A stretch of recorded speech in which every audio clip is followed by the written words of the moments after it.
You're tuned in to RX Radio. Okay. Are we? So this might be a Q&A episode, or it might be singular Q&A. As in, there's one question that the answer might take the entirety of the podcast.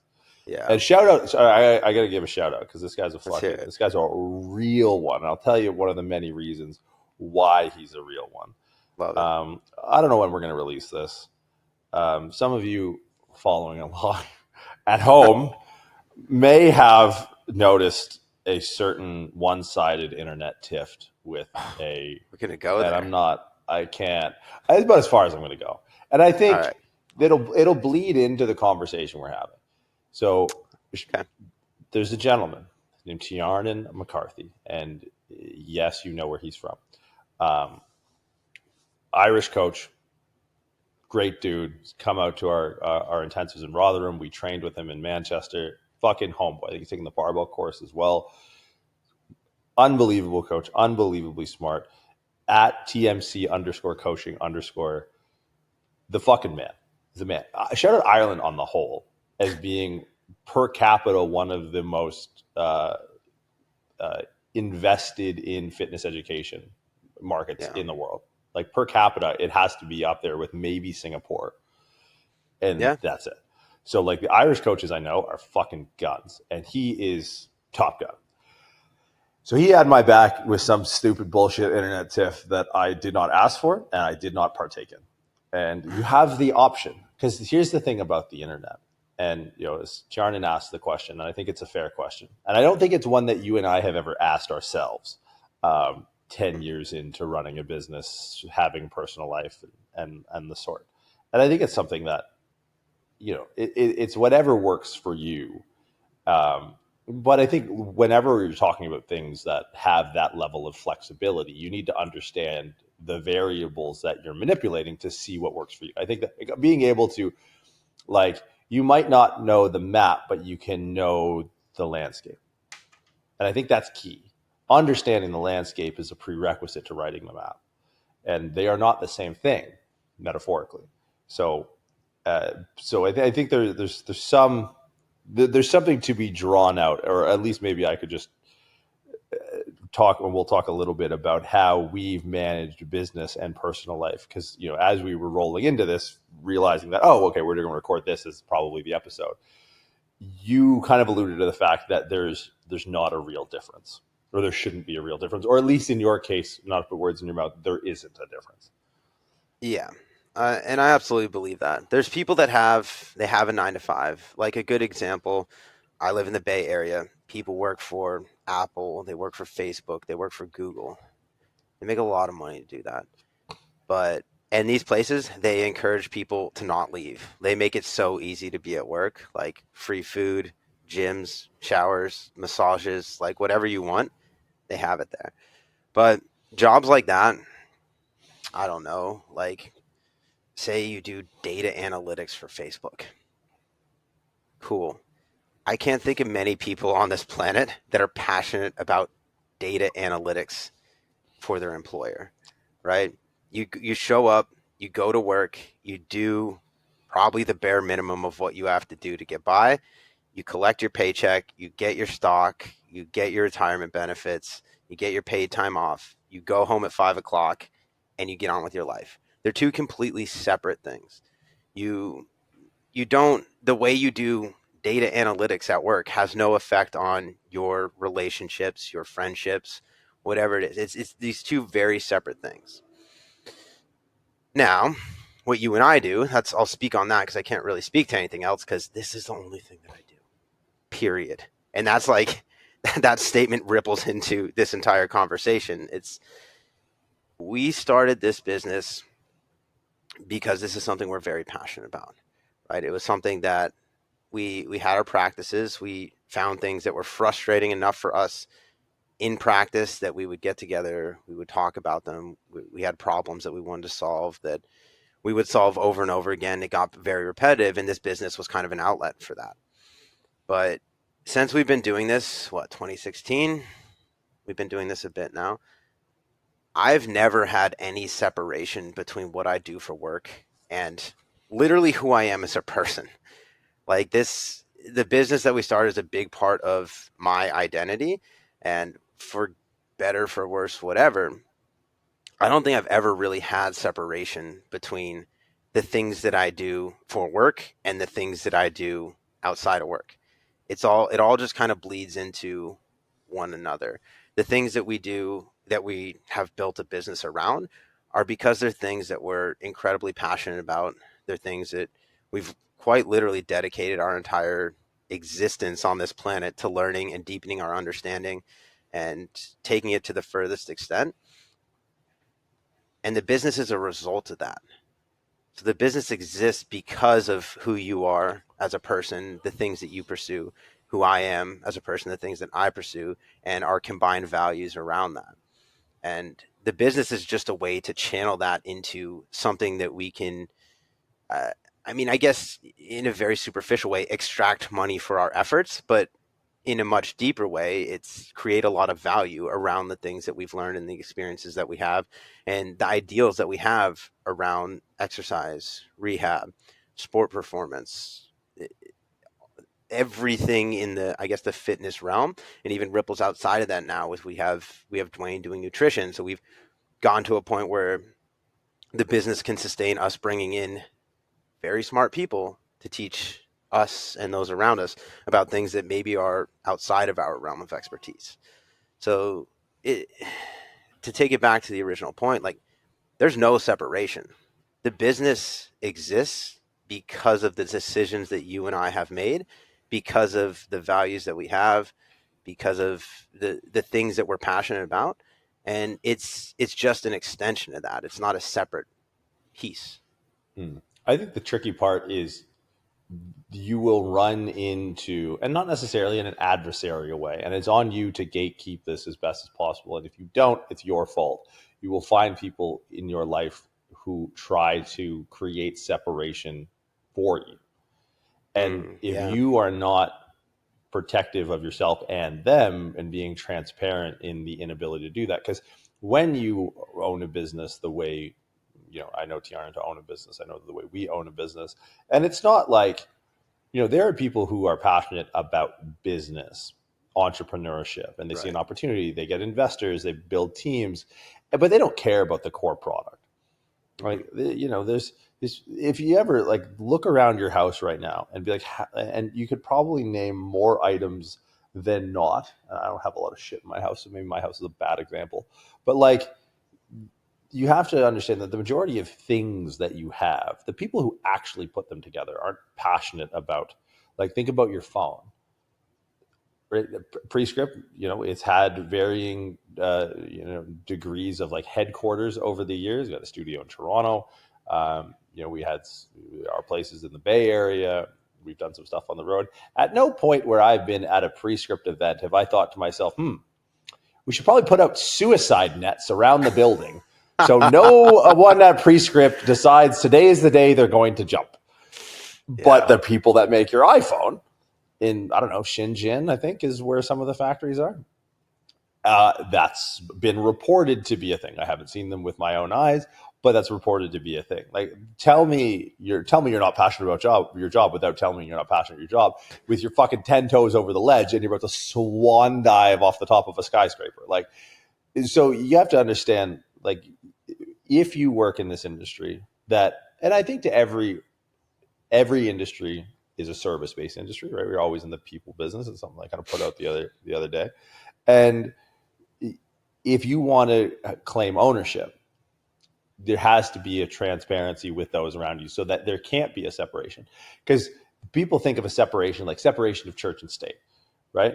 If you're familiar with the history of the separation of church and state in the UK and America, originally the separation of church and state was meant to protect the state from the church. Now it seems like it's meant to protect the church from the state. So, but those things were separate to protect both entities. When you have a personal life and you have business, it's not that at all. And if you try to make it that, I wouldn't look at it like a separation for protection of either party. I would look at it like a fissure or a crack. Like, the second you start to break and you give way to that, you're being dishonest to either the person you're promising that to, or you're being dishonest to your business. And that fissure will expand. and it will erode and it will widen and it will deepen on every dimension possible until one of those two things is not where you want it to be, to the point where you have to give it up. Either the person, relationship, whatever it is, the activity, the hobby. It doesn't have to be, I know I'm kind of giving the tone of like an angry partner or something like that. It doesn't have to be that at all. It can be friends. It can be, it can be your fucking goldfish. I don't know. Like there's a certain all or nothing to ownership that you have to embrace. And I think one of the things that helps embrace that, or helps people embrace it, at least it's been an axiom in my life that I've lived by, is that it's not a series of sacrifices. If you go into business ownership with the thought of, I'm going to sacrifice, I'm going to sacrifice my relationships, I'm going to sacrifice, my friends and family, I'm going to sacrifice my sleep, I'm going to, wrong way to look at it. That's a negativity bias out of the gate, and that is not sustainable over time. In my experience, what I have found helpful is that there are a series of preconditions that require a business to be successful and for you to be fulfilled. And if you flip the framing of the problem from I need to sacrifice to these are preconditions, you don't give yourself a choice, because a sacrifice is I can do it or I can't. And then if I do it, I should get the thing, and I can't. It's not how it works. Right. You will, in your mind, you could categorize things that you've sacrificed and it not work. And that's not how it works, right? Like you can sacrifice everything and it not work. Like it's such a crapshoot of like, business ownership. And you can set your metric of what like quote unquote working means to you. But people every day of their life will seemingly, at least to their own interpretation, sacrifice everything and not get what they wanted. And it's like, no, look, you are owed nothing in this world. And I think people, and to speak about my situation, a few weeks ago, you owe nothing to anyone and no one owes you shit. And I think the quicker you get that in your head, the sooner you start to realize that, sacrificing and indebting yourself to, discomfort and all of that, if you're looking at it like, you're getting up early, you're checking all of these business entrepreneurship boxes, and you're doing it in the way that, well, the business gods will rain down upon me wealth and greatness and freedom and legacy and all that stuff because I've done all these things. It's like, no. These are merely preconditions to success. They are not trade-offs. You don't trade your sleep and your sanity and all of that. You, just to get on the field, these are preconditions. And so now it begins to become optional. Because the second there's an option to not, and then there's going to be associated regret with the decision that you made. So like, and I think the thing that might be most important is I don't want this to ever come across as like guru-ship in the business space. This is merely two dudes that have somehow got lucky, and I think is a massive part of that. The likelihood that you and I went to the same school, from growing up where we grew up, the likelihood of you and I going to school, period, where we grew up, already cosmic in its relative probability. So it's like, true.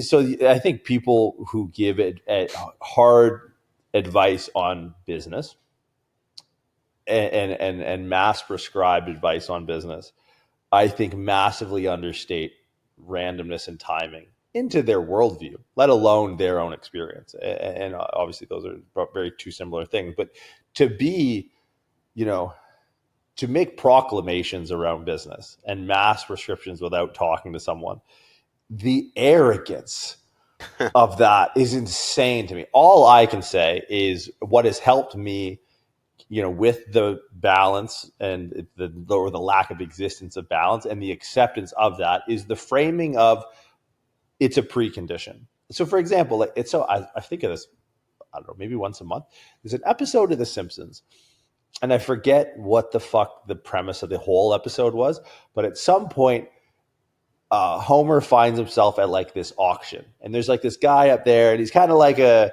timeshare salesman speech kind of guy, and he's doing some presentation.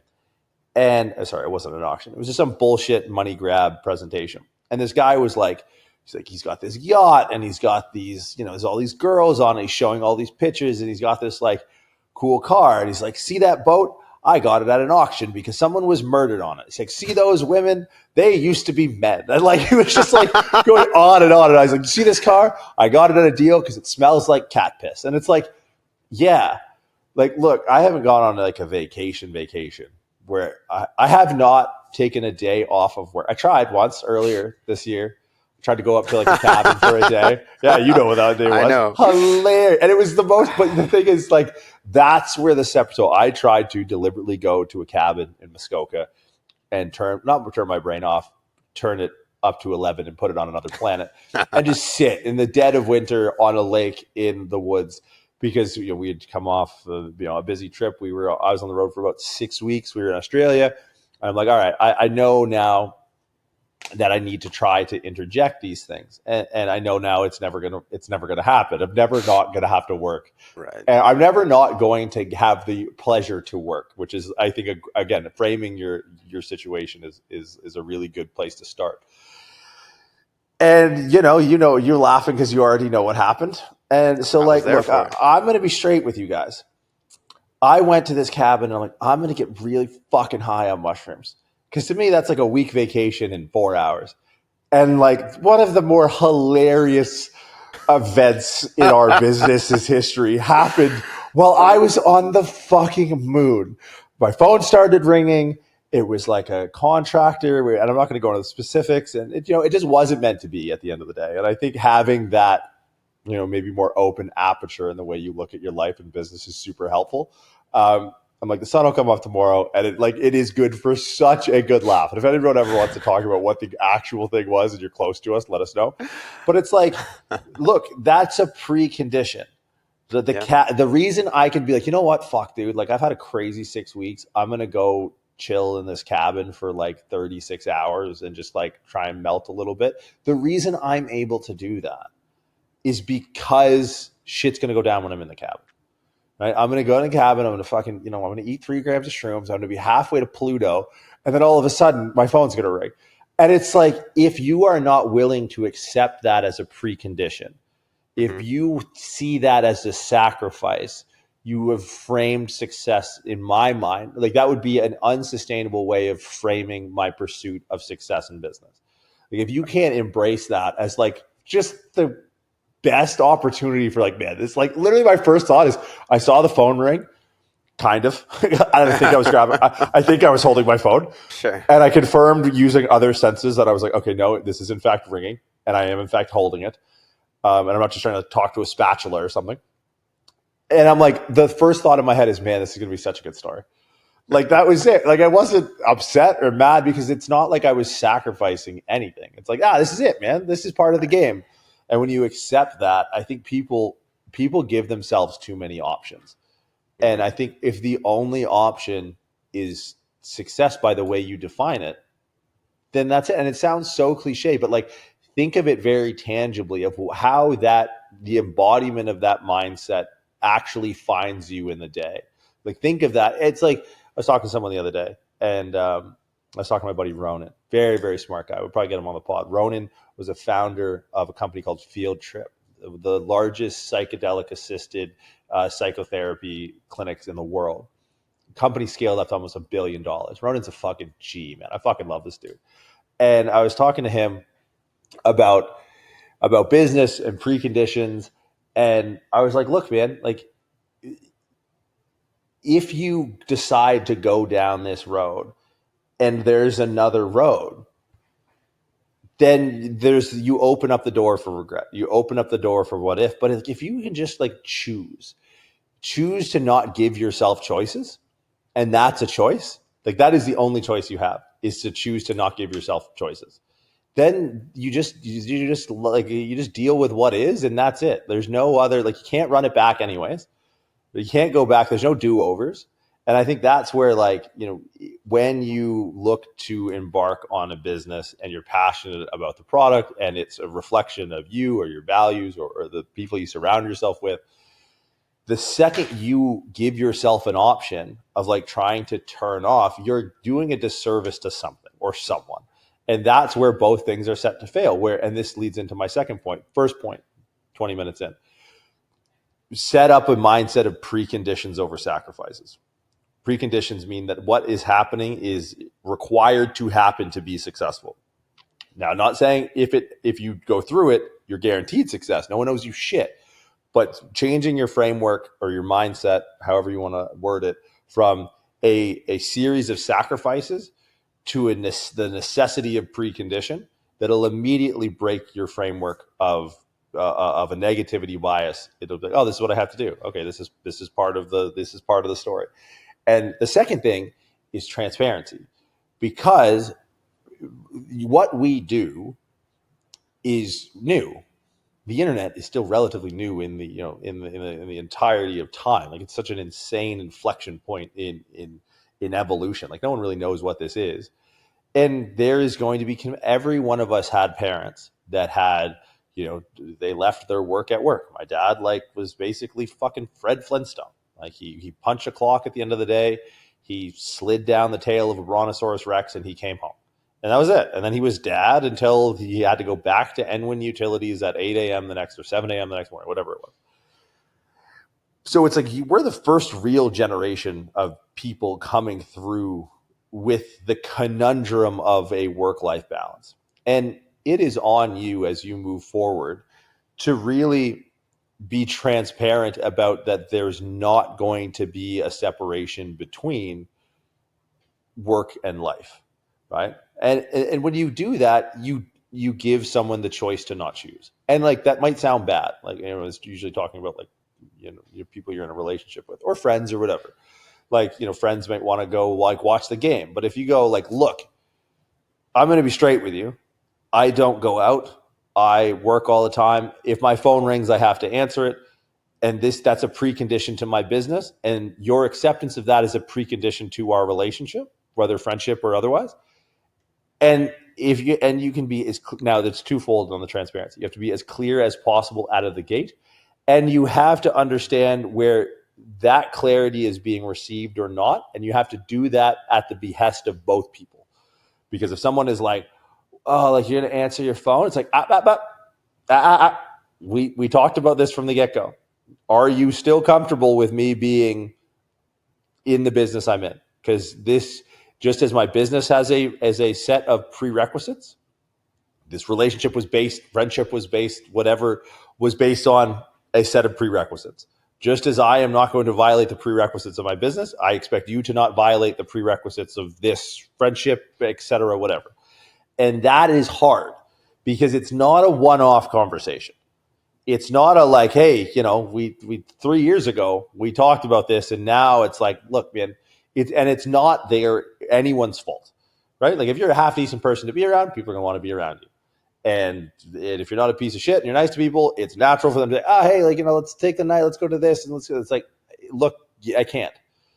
And there's this, there's somewhat of not a slippery slope, but it's on you to make sure that these preconditions are adhered to on your end.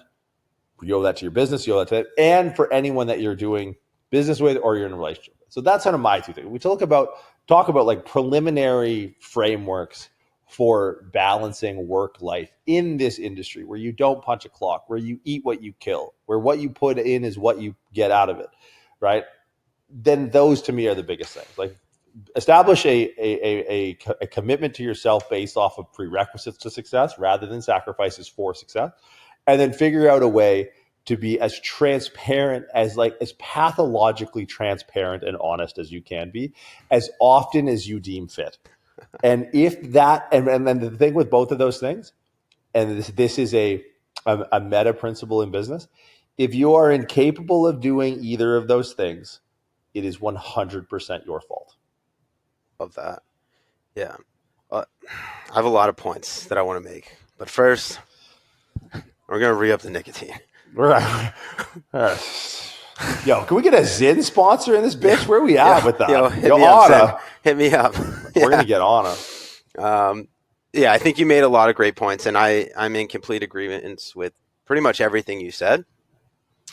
And the thought that came to mind for me as you're expanding on that is, whether it's sacrifice, whether it's success, whether it's balance, the thing that's going to define each of those is going to be your perception, right? sacrifice is nothing different than a decision, right? It's a decision that you're making, but you're weighing the options in a way that makes you feel like you're depriving yourself. And that's something you talk about a lot. That's a frame shift, right? You have to shift the frame, or the way that you're framing the situation in your head is that I'm choosing to make this decision. I'm choosing delayed gratification over the easy win, right? And that could be in any aspect. It could be going to bed early. I love to go to bed before 9 o'clock. I fucking love going to bed like 8:30. But you know what? Sometimes shit hits the fan. And sometimes I have to make the decision, I'm not going to go to bed at 8:30 tonight because it's more important to me and my values and my future and my success and the work-life balance that I want to solve this problem right now.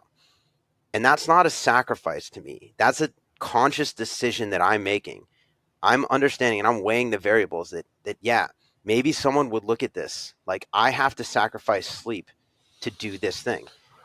And the two things all weigh against each other. I'm going to keep taking it back to like 9 to 5 versus business owner, right? They're two different personas. They're two different perceptions of the way you look at work. They're just two different lifestyles that you're going to live.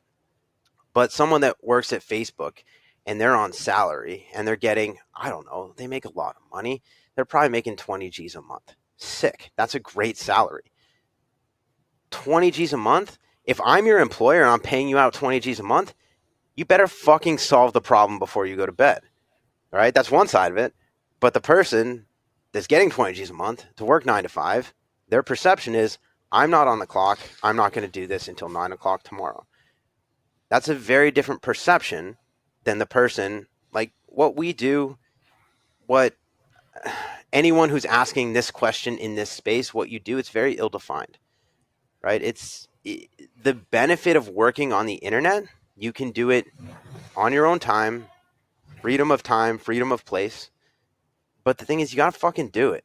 Like the work's not going to get done unless you do it. And there's another conversation to be had around this about, are you someone that wants a job? Are you someone that wants to work? Or are you someone that wants to own a business? Because they're two different things, right? And I'll speak specifically to online coaches in the fitness space. If you want to be an online coach in the fitness space, you're creating a job, right? Your role is a coach. Your role is not a business owner. Part of what you do has to be a business owner, but the entire product offering, the service that you're providing relies on you doing a job. So you're Facebook and you're 9 to 5 at the same time, and you need to understand that, right? The work's not going to get done unless the employee does the work. Like Zuck's not out here doing data analytics for Facebook. Zuck's telling people to do data analytics for Facebook. So in your brain, you need to be able to make that switch, is that, all right, I need my employee, who is me, to fucking get the work done because that's what's going to bring in the money. Okay? As an employee, you switch back to that. It's like, oh, fuck, I got to do this work. I'm off the clock. You know, I only work 9 to 5, Monday through Friday. It's Sunday night. Shit's going on. I want to relax. No, like you got to get that done because there's no separation there, right? Unless you get to the point where you build a business where you can be the business owner, your role then switches from employee, the person doing the coaching, to business owner, the person running the business. And they're two separate roles. And that's a transformation that you and I have had to go through throughout the process of Prescript. It's like, dude, we employed so hard. We employed so fucking hard. Remember Hip Primer program? I know you do. Yeah. No one out employees us. Right. That's not happening. And that's the thing is, you need to not only be able to have those conversations in your brain, but you need to be able to make the switch. You need to be a dog and get the work done. Like if you're not going to get the work done, who the fuck's going to do it? No one's going to do it because it's just you. But you also need to have that high level perspective to be like, all right, no one's going to do this if I don't get it done. And it's not sacrifice. You're making that conscious decision. So if you're in the online coaching space and you're feeling like it's work, then you're not doing enough of the business owner side of things. Is you need to understand that, yeah, it's going to be work. And if you're not willing to get the work done, if you're not willing to switch hats and be like, get the fucking work done to yourself, you're never going to have that separation. You're never going, you're just going to employee all the time. You're going to be 9 to 5. You're going to be burnout. You're going to be pissed off. And that's like the in-person trainer space is even worse for that, right? It's because if you're not doing the work, you're not bringing the money. But there needs to be a separation between the things that bring you money or your perceived value of success, whatever that is right now, versus the things that are going to give you that perceived value of success later on, the delayed gratification. And in starting a business, shit got way worse before it got better, right? It's things get harder before they get easier, and they might get exponentially harder before they get exponentially easier. And that's a swing that you have to be willing to make. That's a sacrifice or a decision that you need to be willing to make. If you can shift your perception around that and understand that, okay, I'm going to start a business. Like, I'm responsible for everything on day one. I am everything on day one.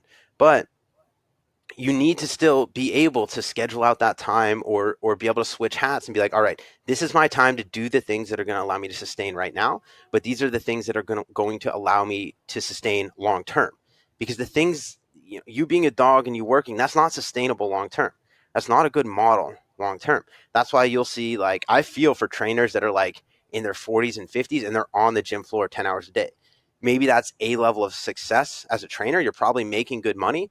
But the second you stop that, what do you have? Like, what's going to bring in the income? What's going to be the next step? You haven't built a business. You've just been working this entire time.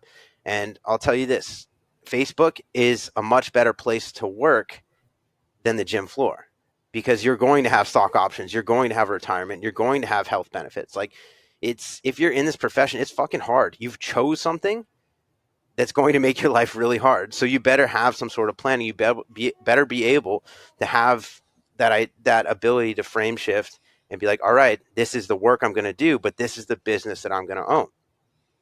And that ripples into other things like I mentioned, sacrifice. Sacrifice is making decision. Like, if you're sacrificing, you're choosing to feel sorry for yourself, right? You've made the decision, own the decision, and do the thing that you're deciding to do, and don't feel bad about it. There's no honor in not going out and drinking because you had to fill out spreadsheets. Like, that's what you chose to do. That's on you. That's the decision that you've made. So don't put it on a pedestal. But in the same vein as that, you get to define success for yourself, right? Like, maybe that 40, 50-year-old trainer that's on the gym floor making $250,000 a year because they've been doing it a while, maybe that is it for them. And I'm not the one to decide that. Like, your perspective or your perception of success, you get to define that. So whatever that looks like for you, like, make your decisions, your sacrifices, make your informed decisions around your vision of success. And also balance. Like, balance is the same thing, I think, as success in my mind. Like, I don't see a difference between the two. Is that if you feel like you're unbalanced because you're working too much, it's because you're not doing the things that are going to allow you to work less. Like, you're not creating value in your time in a way that you can buy it back. And if you just stay at that base level task of, I'm going to fill out spreadsheets forever, then you're not doing something to create long-term value so that you can get your time back over time. And that's my vision of success. Success is still being able to provide value, but also being able to have that freedom of time and place. And I understand that those two things they won't be mutually exclusive.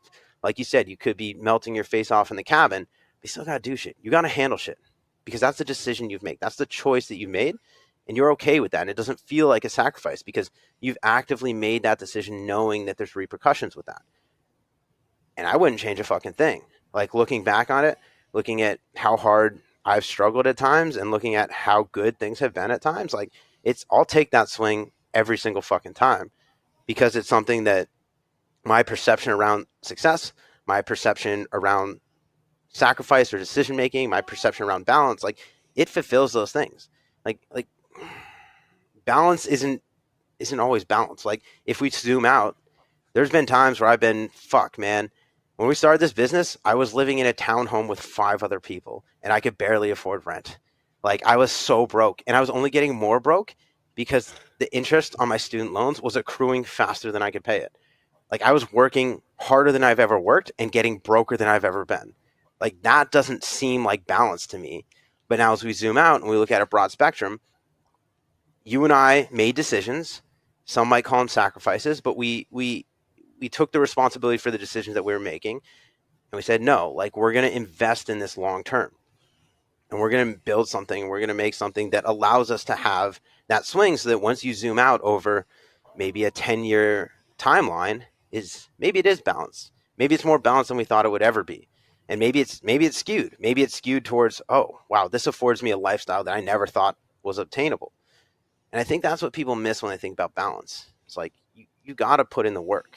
Like, you're not going to get to a point like it. And I guess that's a different conversation around, like, the one side of this is entitlement, which I think, if we go back to 9 to 5 versus business owner, like, I think you're going to see a lot more entitlement on that 9 to 5 side, right? Versus business owner, like, that takes the type of person that understands that you need to earn your success. Like, it's not given. Like you said, you're not owed anything. They're two very different mindsets, right? You cannot approach business ownership with entitlement, because you'll fail every single time. You won't be willing to make the hard decisions, the hard sacrifices, where maybe it's time with your family, maybe it's time with your significant other, maybe it's the sleep, maybe it's not going out with your friends. Like, you're not going to be able to make those decisions because you feel entitled to have those things. And I think that's where people go wrong with balance, is they have this idea that they're owed these things in life. No, you have to fucking earn those things in life, especially if you choose a career path that forces you to earn those things. Yeah, and I think effort is something that you have to understand. The effort, that always has to be as high as it can be, but that the work will change. And I think it's the people who don't put the effort in, because look, like, the very utility of the internet allows you to extract more value per unit time. Like, Yeah. When I was a kid, and obviously we're equate for inflation and the Canadian dollar, but like, oh my God, like, a doctor would make like $60 an hour. Yeah.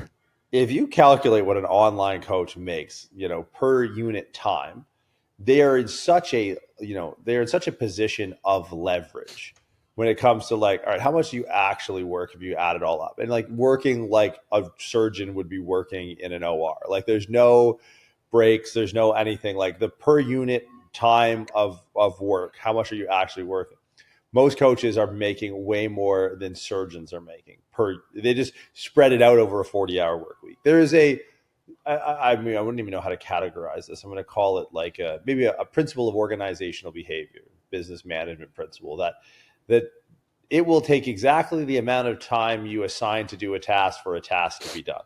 And this used to happen all the time. I remember Mr. Harkarufka taught me this principle in the 11th grade.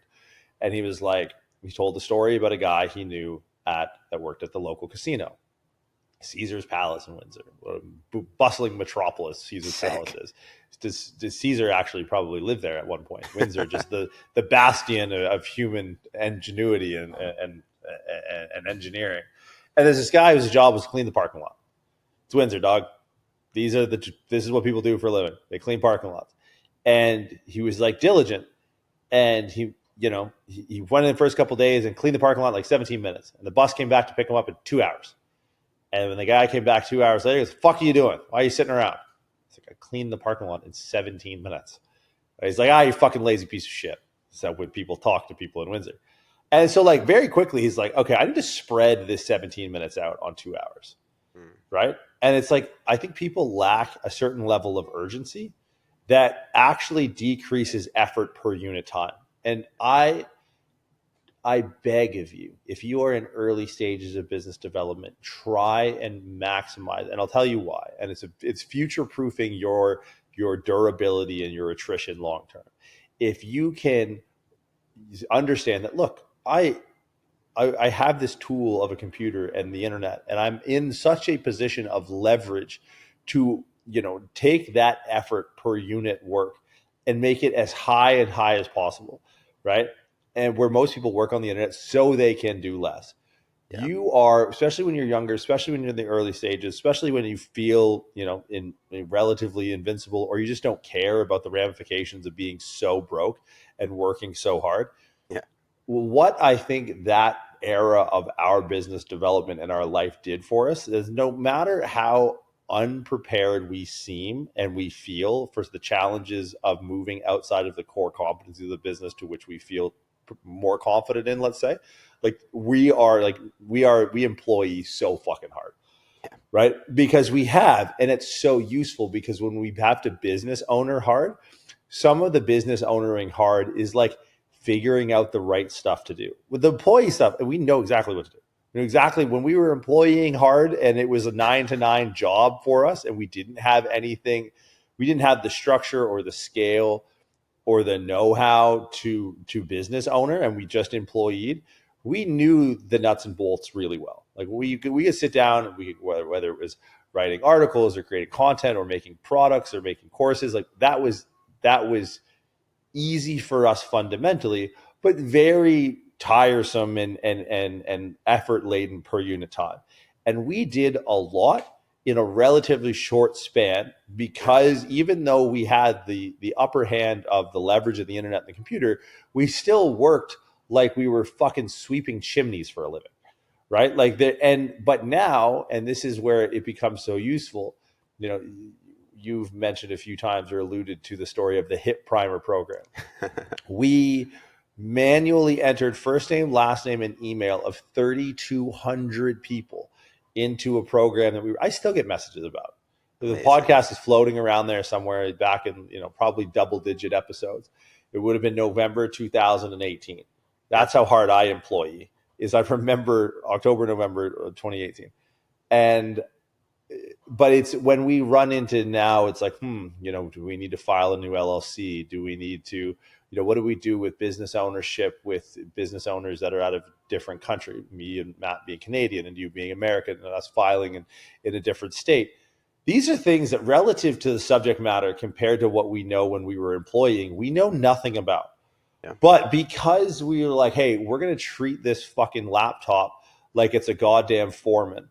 And some guy with a white hat is yelling at all the minions with yellow hats to sweep the fucking chimneys faster and sweep more chimneys and like apply somewhat of a, and I don't necessarily like to use the word, but I'll use it as somewhat of an homage, apply like a blue collar work ethic to a digital space. We're so mentally calloused that when we have continued to evolve over years in the business space, and like most people don't know the back end history of the company, which is like kind of insane, like corporate buyouts and legal battles, and like there's a lot that goes on behind the scenes that if you ever want to talk about it, feel free to reach out directly. But like, what got us through that was not our understanding of how to navigate lawyers or mergers and acquisition and company valuations and buyouts and operating agreements and, contract law. And it wasn't any of that. It was, we returned back to November 2018 and be like, do you remember the time that we did all of this stupid bullshit? And we just sat there and worked like we were sweeping fucking chimneys, but instead of sweeping chimneys, we were working on our laptops. Rather than being comfortable with the position of leverage that the laptop and the internet gave us, we still went in there with a hammer and a nail and just slugged day in and day out. It's that attrition that when we come across this blue collar stuff now, it's like, well, what do we have to do? We have to I need to find a consultant. My job is to find someone else to do the job. Yeah. I wish I had that. We couldn't afford Filipino VAs for $5 an hour to plug in names and email addresses because we were that beyond poor. Now my job is like, well, I need to find a immigration specialist that has a subspecialty in tax law and mergers and acquisitions. Like, okay, that's it. Oh my God. But if we were we wouldn't be in the position to have those conversations if not for the roll up your sleeves, elbow grease on the internet mindset and work ethic. And the fact that we are in that position makes our ability, albeit from a technical skill set, not there at all, but from an ability to solve problems it's so relatively easy. So it's, I challenge people when they're starting out, and this is not a very common, at least from what I've seen, and I try to minimize how much of this I see. And I think, hopefully this is just merely two guys telling a story about how they've grown their business. And it's not necessarily a proclamation of how to grow businesses at large, because I think there's uniqueness to every people, there's uniqueness to every businesses, and the intersection of those two uniquenesses as they intersect with the industry that you're in, that really are probably going to be more direct correlate, or more directly correlative to your success than any mass prescribed advice in the business space. But if there's one thing I think we could all agree upon, is that when you have the capacity to work really hard and give a lot of effort, that's probably a better way to give a lot of effort. Give as much effort as physically possible. Like literally, the number of times I've fallen asleep with my head on a keyboard, or with my laptop on my chest or next to me, or mid text message just dropping my phone on my face. Like, do that.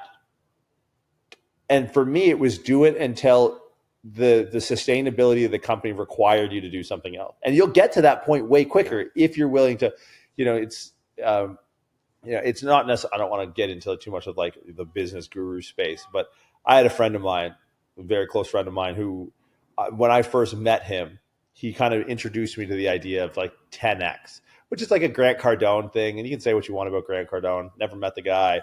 He's on private jets recording videos and all of that stuff, which not necessarily my flavor. But my friend, who this is probably one of our first interactions, he just kind of like asking me about the business, and very just nonpartisan. And I was like, oh, what's your goal? And I was like, well, we want to do this. He's like, you by when? And he's like, well, what if you made 10 times the amount of money in 10 times less time? And I was like, whoa, that's wild. And I was like, holy shit. I'm like, I don't know, man. Like, I'm fucking burning the candle. He's like, yeah, no, I get it, man. Just, think about it.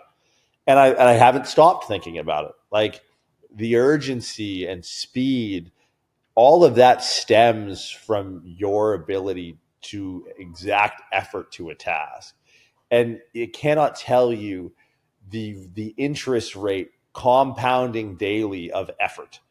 And so like whatever you're doing, regardless of it's the 9-to-5 employing or the business owning, and it will happen in that order. And the more effort you can give on the employing side, the easier the relative effort will be as you move into domains where less but have more leverage. That's the key, is like, when people are built on a poor foundation of effort in the thing that they're supposed to be good at and supposed to be able to capitalize on, when they approach the problems that they will inevitably face as they are posed with the decision to turn this into a business, they will not have the mental attrition to give effort in the ways that is necessary. They won't have that recall of like, this sucks. And like, there's always situations that kind of suck, whether it's like, we got to pay this person this much, and this was like, yeah, but dog, remember when we were broke as fuck? And remember when we were, working harder for less money and for no money and for losing money? Well, now we're at a point where it's just like, all right, are we in that position where we were working as hard as we were for less and for nothing? No, we're not. All right, let's just give the effort like we used to, but with all of this extra leverage that we have. And then once it's like this bigger problem has a solution to it that has scaled super linearly to your ability to solve problems. If you understand how to give effort to everything you do, your ability to solve problems will increase as the complexity of your problem increases, but linearly rather than super linearly. Your ability and your attrition and your determination and your skill set and your mindset, if you give effort into every part of the thing you do, especially when it's the hardest, your ability to solve problems scales exponentially, where the complexity of the problems you have to solve just kind of goes along and it's a tailwind. So you become more emboldened, you become more capable of going like, hey, yes, this is a problem. However, my skill sets are way greater now at solving problems. Then the problems are more complex than they used to be. So, and all of that, in my opinion, just stems from just And this wasn't a conscious thought. This was just like, this is how we work. We both had blue collar jobs, come from blue collar towns, had blue collar parents that had friends that were like, that's all you knew. Like leverage wasn't, I didn't understand what leverage was until I was 27 years old. So I remember having I distinctly remember the conversation because you know of it subliminally, subconsciously, but I had a conversation with Kyle Trainer, and he literally had to explain to me what leverage was. I'm like, oh, okay.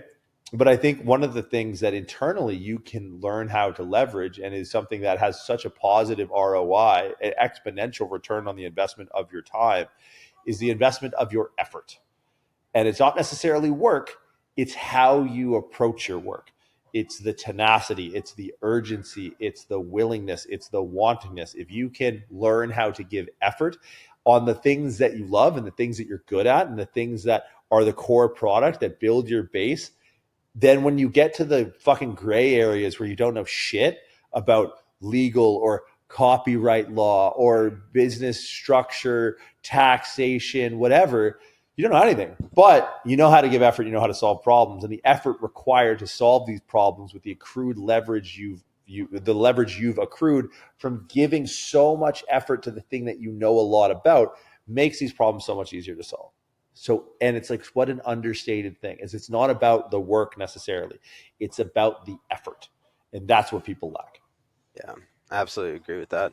And one more point that I want to make, when we're thinking about a business, and whether it's online, in person, whatever it is, if you ever watched Shark Tank, there's a lot of things I've learned from just like the subtle nuances of how like these billionaires look at investing in a business.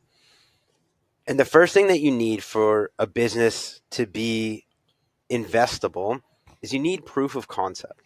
You need some sort of proof that what you're doing provides value to the point that someone else could come in and solve these problems with money and leverage for you and take it to this next tier, this next level. So with that, if you're looking at what you're doing, and this is like to the scale of an online coach or an in-person trainer, you need to be deserving of balance if that's your perception of what you need, right? So if we can put some objective metrics on this, are you working 40 hours a week? That's a pretty standard number. If you're not working 40 hours a week, you haven't earned the right to talk about balance yet. Okay, that's the first thing. So if you're in this conversation or you're tuned into this, make yourself 40 hours a week busy. I don't care what that is. I don't care if that's working. I don't care if that's employee or business owner. You want it in the beginning stages to be proof of concept, which is going to be employee. You need to prove that you can extract value and extract money from the thing that you're putting 40 hours per week into.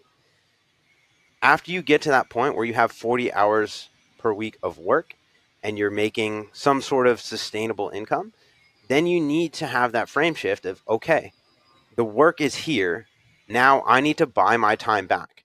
And I need to put, even if it's 30 hours a week as employee and 10 hours a week as business owner, you need to start to make that shift, because that's going to be the thing that allows you to get to the point where you're not just employee all the time, right? There's a reason that Mark Cuban probably owns, I don't know, hundreds of businesses and makes billions of dollars.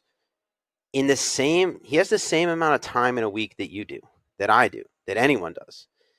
But he's much more efficient with his time, because business owner, if you do it right, it takes a lot less time to make the same amount of money or to provide the same amount of value as it does for employee, right? So as you ascend in the ranks and you can fill these gaps in your business with people that are well suited to be that employee or to fill that gap, then your time becomes more valuable, because you don't have to do that task that's not going to propel you to the next level of business ownership. So first off, get busy. Work 40 hours a week before you even think about the thought of deserving balance. Like, your balance is skewed if you're not working 40 hours a week. What the fuck are you doing the rest of your week? After that, after you get to the point where you have enough work to sustain that, then start to buy your time back and increase the value of your time by filling these gaps. And it might be, if you're working 40 hours a week as a trainer, you're making, I don't know, $100 an hour. You're making $4,000 a week. Sick. Like, that's a great income for a trainer. That's fucking fantastic. Yeah, right? You're doing well. You can now afford, you have the sustainable income that you can now afford to pull back. You train 30 hours a week. You're making $3,000 a week, which is still a very good income for a trainer. But you have 10 hours a week that you've scheduled off to think about how are you going to move to the next level? What's the next move? How can you sustain this income, but buy your time back and get to a point where maybe you're hiring employees? Maybe you take that money, you invest in your own space, or maybe you move online. And now instead of working 40 hours a week to make that 9 to 12 grand, you're working 20 hours a week to make that 9 to 12 grand. Sick. Awesome. You have doubled the value of your time in doing that. Now maybe you bring on an online coach, and maybe now you're making proportionately $70 a week. Okay. Or $70 an hour. Okay. You bring on another employee and you double your time again, the value of your time again. And you continue to do that. And every time, which one of these switches that you make, yeah, each specific task, maybe you're making less money off of that or extracting less value from that, but you have more things that you're capable of organizing at the same time. And that's how you build a business. You have to take a step back so you can take a leap forward. But it all starts with proof of concept. You need to prove that there's value in what you're doing. So you can't get to that point. You can't skip these steps until you know that there's enough value in what you're doing for it to be sustainable, for you now to bring in someone else to do that task so you can do a more important or a more complex task or solve a more complex problem in your business. I think to get to the point about like the separation of personal life and business, I think one of the things that needs to be put into this equation from a sustainability standpoint, at least it's helped me over time, is it's so often stated, and you don't need to go far on the internet to be like, and it's been circulating of late. It's like rich people trade their rich people exchange their money for time, and poor people change their time for money. Yeah. And it's like, okay, look, yes, but we're human beings, and that's not really what we're after. What I challenge people to do, and you have to earn this, like, work your 40 hours a week as you transition into business owner, and as you climb sort of like the leverage ladder that you just laid out about hiring employees. Per unit employee is might be less net profit per unit employee, but you're getting back your valuable time. From a lifestyle, from a sustainability, from a more human aspect, what it has helped me, and this isn't advice, is okay. Very early days when we were working like dogs, we weren't even trading our time for money. A lot of times we weren't. Yeah. We were doing stuff for free. The thing that we always come back to, that lead gen campaign, we were trading our time for the prospect of money. Right. We were trading our time for an opportunity to exert effort. Like, that was really what the transaction was. Then we got to the point where it's like, well, we can buy back our time, right? Like, I think media was one of the first things we got off our plates, of like you holding the camera, me holding the camera, us trying to edit shit, looking like idiots, you shooting off our cell phones, like just hilariously low rent stuff. We're like, all right, this is probably our greatest opportunity of leverage right now. But I think as you transition from employee to business owner, I think a lot, and from a sustainability perspective, and hopefully this digs at like the human element of the conundrum of personal life versus business life, is learn what you value from an experience standpoint, and learn how to trade your money, not only for time, but to trade your time and money for experiences. That, if you can learn to do that adjacent to, embedded in your business and personal life, however you interweave these things in your life, but you can have these moments where you make a bit more money. I don't like, keeping cash in the bank is useless, and I think people want to stuff the mattress. And I think what helps grow a business from a business owner, at least my perspective, is take the money that you have that you're not doing anything with, when you get to a point and you've bought your time back, And now look to not only just trade this time or this money that you've earned and this time that you've earned back, learn how to trade that for experiences that mean something to you. And I think that's the part that people miss. And that's the part when the business, and I don't want to go after anyone, but I'm sure like it's really, and shout out to this guy, like it's very hard to have a conversation about fitness business without people automatically defaulting to Alex Hormozy and his wife, which like, yeah, dude, guy's breaded as fuck. But I have some friends who are close to him, and it's like, what makes him happy is being breaded as fuck. Money, when I grew up with none of it, as you the same, and didn't have it and had less than none for a long time, which is actually like a really abstract thought to just see red numbers in your bank account. I, to this day, do not know how to look at a credit card reader at a restaurant like my card's not going to decline. I know it's not. I know. I could literally have my app open on my phone with my balance and tap the card, and I look at it like, start the car. Like I'm just going to make a run for it. Like I'm fucking 34 years old, and I don't know how to look like I'm not poor because I've been poor for so much of my life that mattered about how you establish your relationship with money.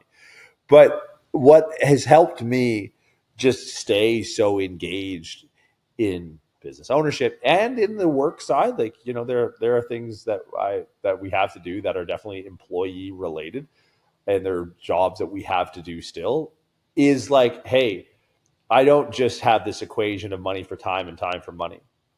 I have an ability to take both and have experiences. And that to me is like, and look, you know, if the experience is opening up your bank account and seeing, you know, 7 digits in the number or 8 digits in the number, like, yeah, it's cool, man. Like for me, it's opening up my calendar and knowing that in, you know, 4 days, we're going to Vegas for a couple days, and that'll be fucking wild. And then we're going to go to Tampa, and then I'm going to go to Iceland, and then I'm going to go to Brussels, and then I'm going to go to Amsterdam and Paris and London. Like that to me is that's the app I open that go, oh, okay, that's the experience I want. And I think that's where that's never talked about, because like the, you know, and to call a spade, and this is not disparaging at all, because I'm sure if he wanted to do whatever he wanted to do, homeboy would do it. But like the leading voice in business development in the fitness industry is a guy. Now, mind you, like he got to the point by not wasting time going through these experiences. Like I could guarantee you without a shadow of a doubt that I've been to more countries than Alex Hormozy. And that's only because Alex Hormozy does not want to go to more countries. If Alex Hormozy wanted to go to more countries than me, you know what he would do? He would snap his fucking fingers. A G85 Bombardier jet would be at his feet. And he would just be like, how many have you been to? Here, let me dunk on you in 36 hours. And he would just fly, because he could do that. So it's like, shout out this guy for doing exactly what he wants to do. And that is the experience he wants to live. But understand that's the experience that he's choosing. A lot of people just they ascribe to his choice or people like him, and like he's not telling you to do that.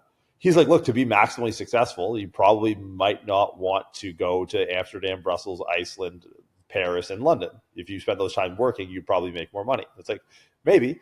But if you also contemplated suck starting a fucking, you know, a 6-shot revolver, then, and you just hated the idea of working for into infinity and you weren't happy, but going and having an experience like, I don't know, go to see the Grateful Dead with your best friend and like maybe being on another spot, like, or eating cool steak in Vegas, like that to me. And I think that is something that, because the most financially successful people aren't going to look at that, I think they represent, as all people who are entails of distributions and hierarchies of success always will, there is an outlying factor. The outlying factor is that he'll tell you this.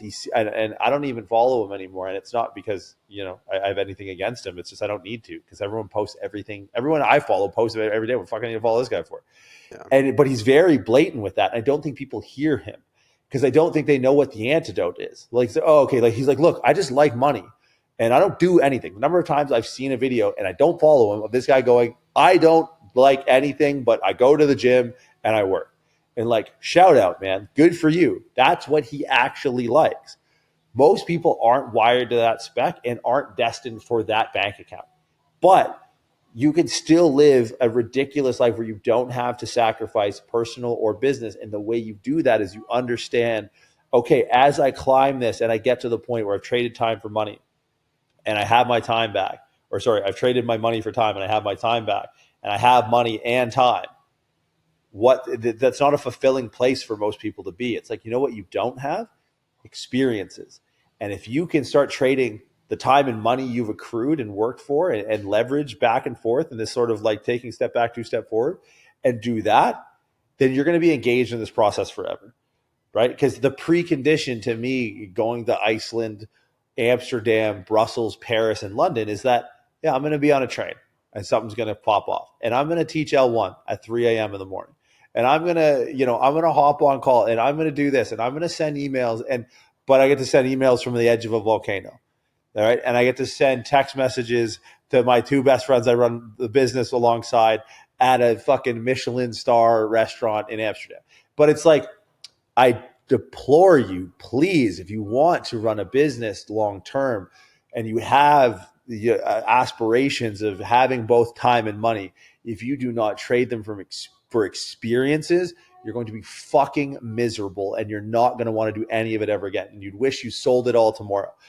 I love being in the crazy places that we get to go to and getting to do the business stuff because it is such a reminder of the precondition aspect of the entire game. And that keeps me just going around and around and around. And I put a quarter in to go around every single time. That's my biggest thing. So to kind of, Jarnan, if you're listening, that, whatever that is, that. I love it. Yeah, and it comes back to the point that you get to choose your success. It's your perception of what successful is, and yours is different than mine, is different than Hormozy's, is different than whoever's listening right now. And that's okay. But make the decisions that align with your vision of success and be willing to make, I said decisions, but it might be a sacrifice in your mind. Yeah, business is about taking responsibility, not taking the credit. Yeah, love it. There you go. Hey, we did it. Of course we did. We did the Q&A episode with 1 Q and 1 long A. I love it. All right, man. Thanks for listening, guys. Well, yeah, we'll see you guys next week.